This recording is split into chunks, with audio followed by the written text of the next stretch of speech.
Hello friend, આજે હું તમારી સાથે અડદિયા પાકની રેસીપી શેર કરી રહી છું.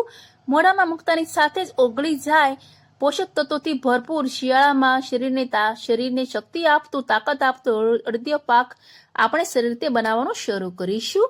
તો અહીંયા મેં મેજર કપ નથી કર્યો, મારા મમ્મી અને મારા ભાભીએ મારી હેલ્પ કરી છે. અને મોટા આપણી સાથે હોય તો તેમાં મેજર કપ કરવાની જરૂર નથી પડતી. તો સોરી ફ્રેન્ડ, હું તમને મેજર કપ કરીને નથી દેખાડી શકી, તો પણ હું તમને કહી દઉં. મેં 500 ગ્રામ અડદનો લોટ લીધો છે, 500 ગ્રામ મેં અહીંયા ઘી લીધું છે અને 500 ગ્રામ ખાંડ લીધી છે. ખાંડની જગ્યાએ તમે ગોળનો પણ ઉપયોગ કરી શકો છો.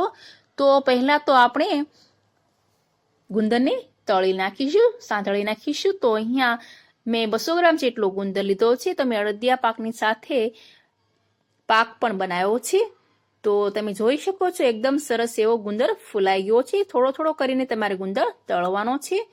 તો અને આ ગુંદરને આપણે એક વાટકી અથવા તો ગ્લાસની મદદથી આપણે એને ક્રશ કરી નાખીશું.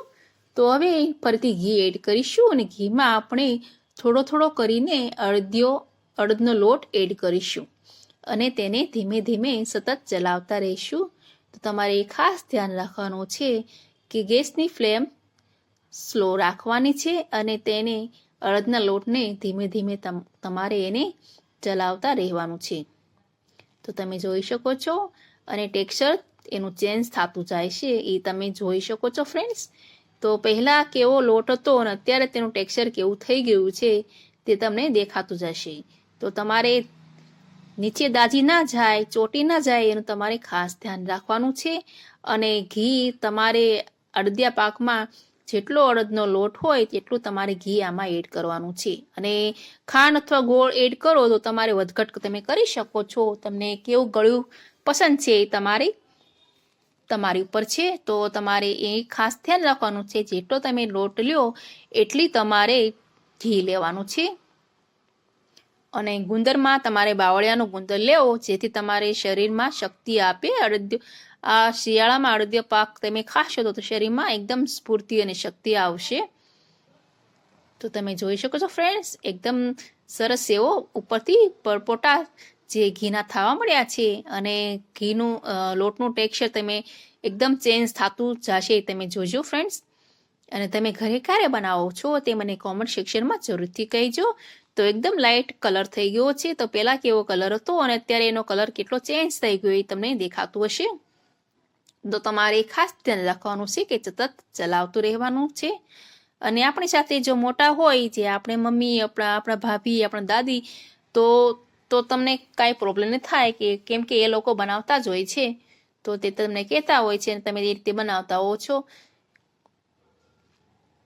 અને મોટાના હાથે બનાવવામાં અને ખાવામાં ટેસ્ટ પણ બહુ સારો આવે છે, કેમ કે મોટાને દરેક અનુભવ હોય છે. તો અહીંયા હું અડદના મિક્સરને સારી રીતે હલાવી રહી છું. તો તમારે ખાસ ધ્યાન રાખવાનું છે કે તમારે સતત હલાવતું રહેવાનું છે. તો આમાં તમારે ધાબો દેવાની પણ નથી જરૂર.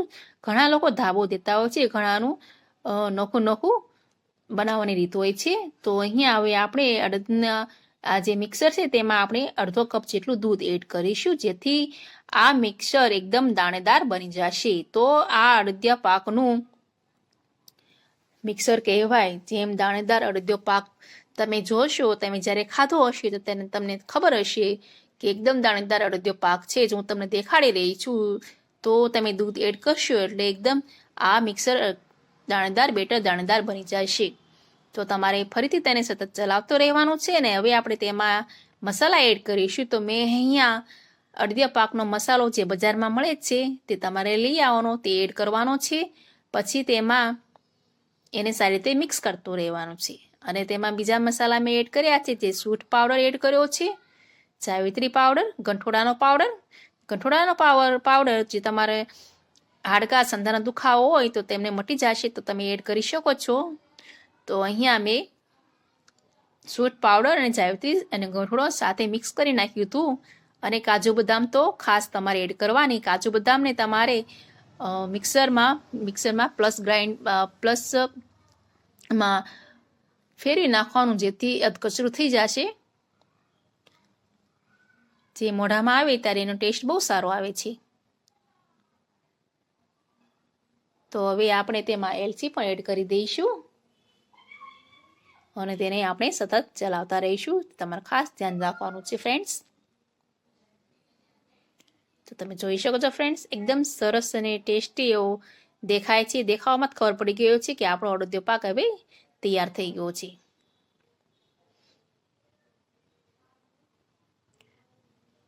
તો પાછળથી મેં ફરીથી કાજુ બદામ અને એલચી પણ એડ કરી છે. પહેલાં મેં તમને જે મસાલો કીધો મેં મસાલો એડ કરી દીધો છે.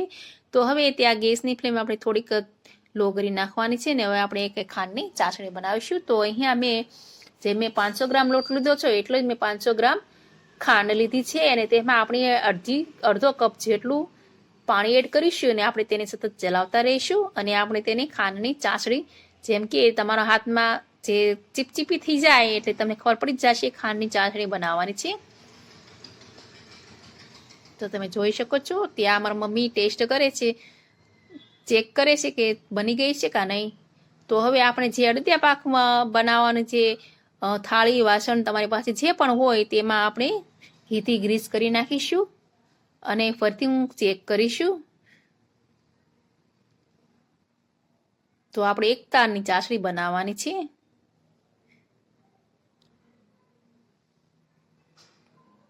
અને તમે ખાંડની જગ્યાએ ગોળ પણ યુઝ કરી શકો છો. જો તમે ગોળ નાખવા માંગતા હો તો તમે જ્યારે અડદિયો પાક જે મેં તમને પહેલાં દેખાડ્યો છે એવી રીતે બની જાય તો તમારે નીચે ઉતારીને ગેસ બંધ કરીને પછી તમારે ગોળ એડ કરવાનો.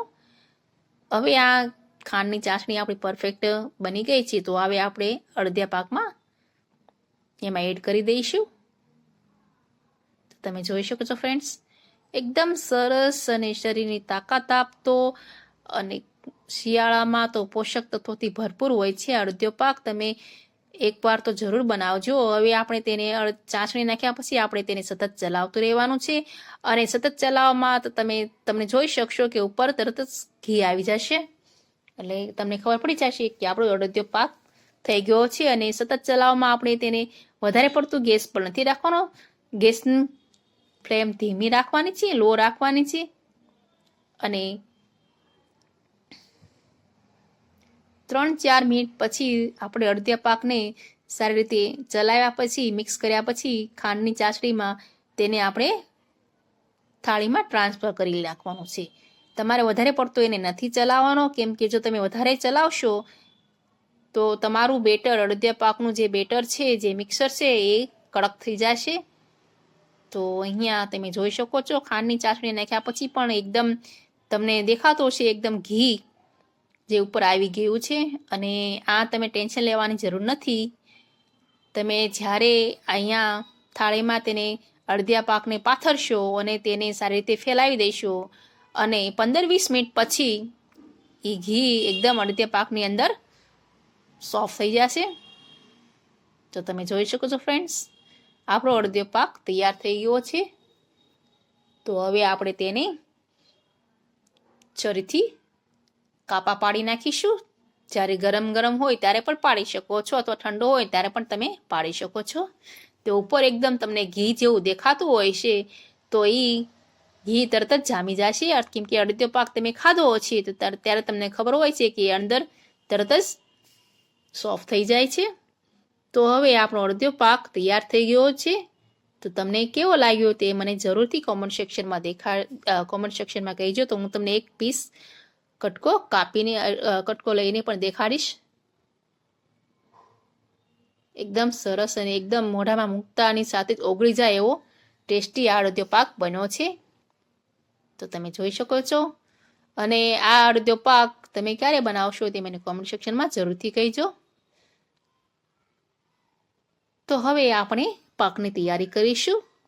તો અહીંયા ઘી એડ કર્યા પછી તેમાં થોડોક ગુંદર થોડોક પડ્યો તોય તે મેં થોડોક ગુંદર એમાં એડ કર્યો છે. તો તેને પણ સારી રીતે આપણે સાતળી નાખીશું. તો આ પાકમાંથી તમે લાડવા પણ બનાવી શકો છો અને પાક પણ બનાવી શકો છો. તો સરસ રીતે આપણે ગુંદર એને તળી નાખીશું અને ગુંદરને એક થાળીમાં ફરીથી આપણે ટ્રાન્સફર કરી નાખીશું. અને આ પાકમાં ધીમે ધીમે કરીને થોડોક લોટ એડ કરીશું. તો મેં આમાં મેજર કપ નથી કર્યું, કેમ કે આ પાક મારા મમ્મીએ મને બનાવતા શીખવાડ્યું હતું. તમે જોઈ શકો છો ફ્રેન્ડ્સ, એકદમ સરસ એવો પાક.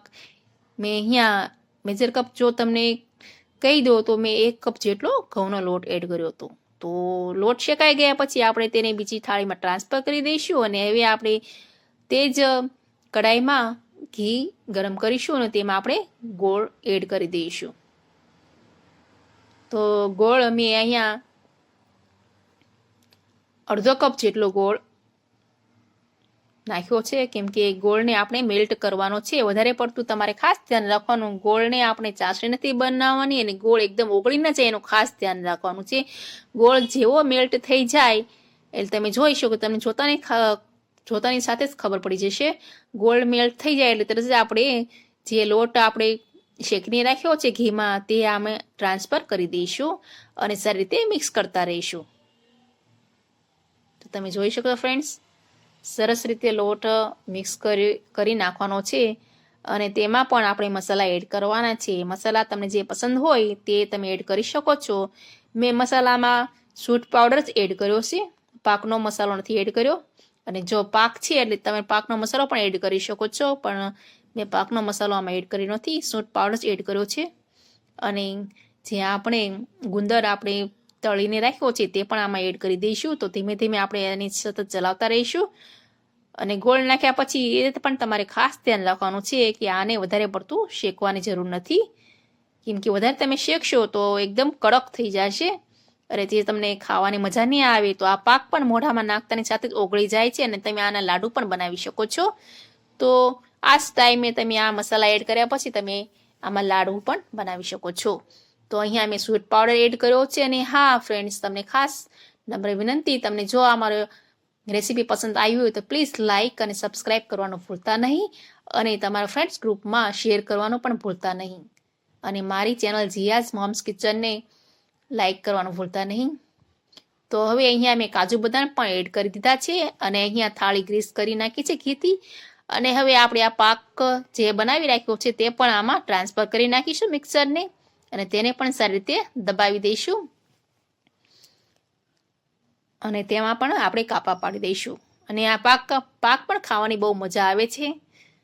તો આ શિયાળામાં શરીરને શક્તિ આપે છે અને આ ગુંદર નાખવાથી તમે જો સુવાવડવાળી સ્ત્રીઓ હોય તેને તમે આપો, ખવડાવો તો પણ એને શરીરમાં ઘણું શક્તિ આપે છે અને એને કમરનો દુખાવો પણ નથી થતો. તો તમે જોઈ શકો છો ફ્રેન્ડ્સ. તો અહીંયા પાકને પણ સારી રીતે આપણે દાબીને એકદમ સરસ રીતે એને દબાઈ દઈશું અને પછી એના છરીથી કાપા પાડી દઈશું. તો તમને મારી આ રેસીપી કેવી લાગે છે ફ્રેન્ડ્સ, તે મને કમેન્ટ સેક્શનમાં જરૂરથી કહેજો. તો તમે જોઈ શકો છો ફ્રેન્ડ્સ, અને લાઈક કરવાનું ના ભૂલતા. તો હવે આપણે તેને પણ છરીથી કાપા પાડી દઈશું અને ફરીથી મળીશું ફ્રેન્ડ્સ. આવજો, બાય બાય.